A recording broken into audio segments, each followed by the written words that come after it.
WestGap grew out of a desire for myself and a small number of other people to actually make visible the poverty that is here in the West End of Glasgow. Partick is a former shipbuilding community, many housing association flats, many people lived here for generations on low income, but over the years it has become gentrified like so many other areas. People who want a share of that sense of community and have the money to come and buy themselves into it have changed Partick over the years, and more people living in low income are being given signals, sometimes obvious, sometimes not so obvious, that we should just shut up and again be invisible, and just think about how lucky we are to live in an area that is seen as part of the wealthy West End of Glasgow. Well, we weren't willing to do that. There was a group of us that we all kind of knew each other in a way. We knew we'd like to do something about things in the West End and Partick. And so that was how it kind of started, about what could we do to get something off the ground. It seemed quite a difficult thing at the time. We had no premises, we had no office, we didn't have anything like that. We were like maybe sitting in the pub. So that was the kind of starting from there, from the idea and the willingness to do something. It was then how we started to follow it through. And at the time when WestGap started, I was a single parent with 2 young children living on income support and really struggling to get by, as I knew many other people were in my community. I also knew at the time, as I walked along the street, that people would stop me and ask me for advice, because I used to work in a community project just down the road that I knew had closed and there was nothing else. So there was nothing for people to get advice. There was nothing that made it obvious how people were struggling in this community, where people were being, evicted without support and advice, where the shops were changing to reflect the needs of these people moving in with money, and that increasingly, as we said at the time, people felt like wains with their nose pressed against a sweetie shop window, being able to see all these cafes and pubs and all these things that cost money opening, but with no money to spend in them, and no acknowledgement that this was our community too. That's not about not being welcoming to people. It's about the fact that what goes on in our community we should be part of and we should have access to.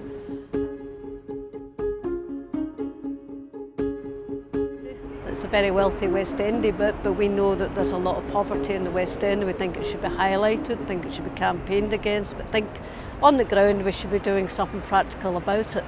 So it was taking it from that idea.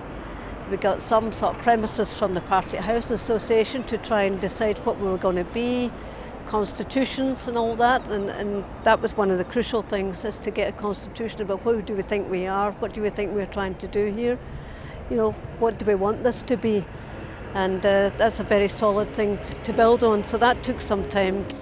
We got an empty decant flat from the local housing association just over here, and we got £50 from them and an old computer, and myself and a small number of people had regular meetings. 2 of us, myself and Lance, one of the original workers, were there every Tuesday, every Thursday for something like 1.5 years, where we welcomed people, we raised awareness about poverty issues, we joined networks, we went along to meetings, we talked about what we wanted to do, we talked about the issues in this area, and we demonstrated, we agitated, we organised basically.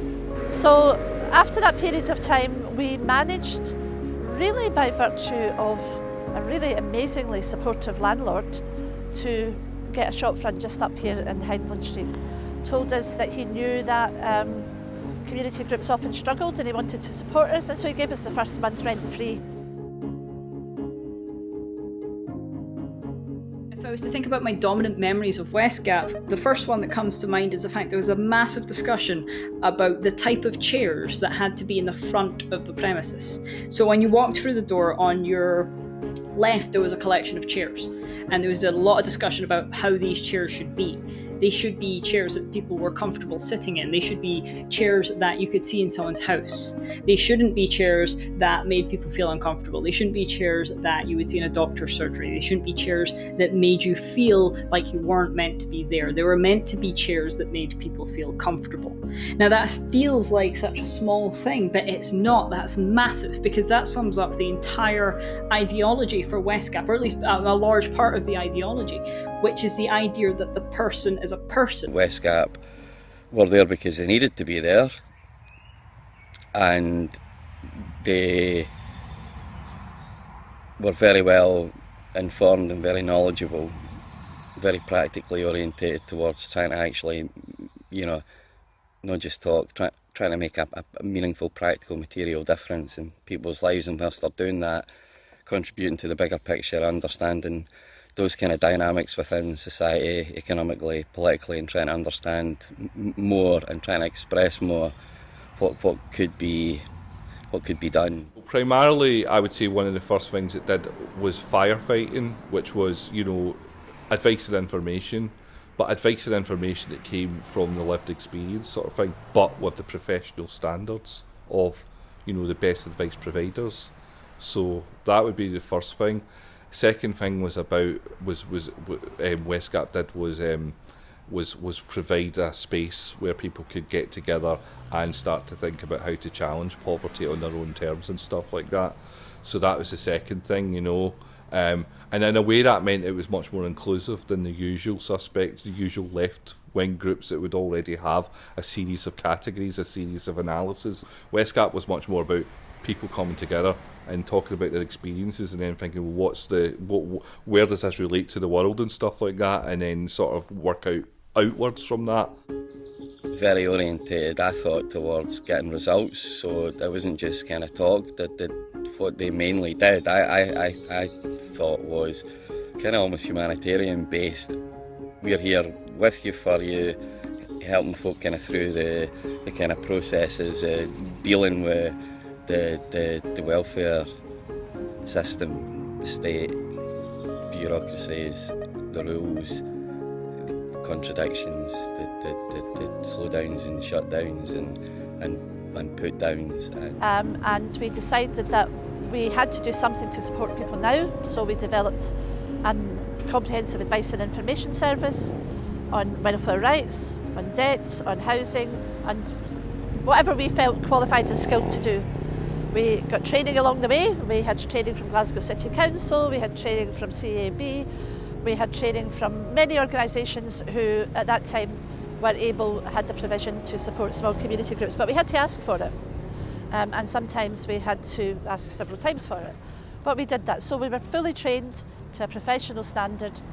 All unpaid workers delivered this advice service.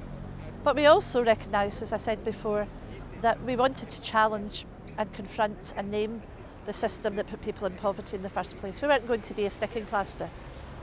We will support people in their needs where they are as far as we were able, but we would also challenge and speak out. That meant that it did go into concrete policy type stuff. I know that WestGap did get involved in some policy making stuff with the Scottish Government in relation to lunch findings and warrant sales and universal school meals and all the rest of it. We were totally independent, not attached to any political party, never have been. And so our funding came from small pots of grants from trust funds. One of the things that we did quite early on was we organised a community conference. To the best of my knowledge, it was the first community conference that had ever been in Partick, and we called it For Whose Benefit? For whose benefit was our community being changed? For whose benefit was the big harbour development getting built on our doorstep? For whose benefit were the facilities that were changing, and who were they aimed at? We could say it's certainly not ours. So we put on this conference in Partick Borough Hall. We had planned the workshops, we invited people, things all went out. We're all doing different workshops, which was a bit kind of hair-raising. And it was well attended. From our small wee group of 5 people who started off, probably had doubled that a bit by the time we had the community conference. We had 32 members, new members, additional members in a day. So we were off and running. obviously, you know, the whole point of WestGap is to challenge a kind of structural sort of thing.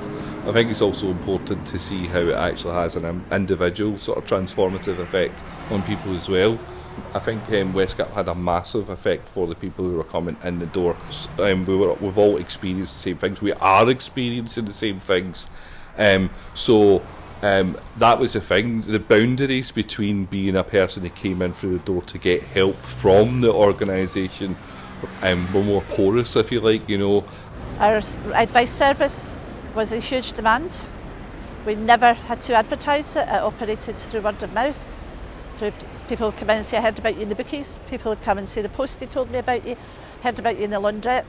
And people came and we were booked up for weeks on end. Unfortunately, we would like to have been able to accommodate everybody within a week, but there was such a demand that we were booked up for weeks on end. So WestGap were about sorting things out, helping people make progress in their lives and helping them bring a bit more kind of security into what often would continue to be really difficult trying circumstances. So that's the thing. There is a massive gap between knowledge of a situation and knowledge, the knowledge of being in the situation, and I think that's what WestGap was trying to do, was to have the lived experience part as a driving factor, but also come together and learn about the world and think about how you can go about changing the world around you, starting with the immediate community and going upwards and outwards and stuff like that. Like they had the quote, "It is not poverty that is shameful, it is the existence of poverty that is shameful." And I think that's a really fundamental underpinning of WestGap, because no one was shamed for being poor. It wasn't their fault they were poor. You just happen to be living in poverty, and we'll do our best to help facilitate you to live the best life that you actually can. And I can't think of another institution that does something like that nowadays. And that's one of the good things about it, is that for a lot of people coming into WestGap hadn't been working for a while or had issues, health issues, mental health issues, whatever it is, life, you know. Just about every single person coming in developed to go forward.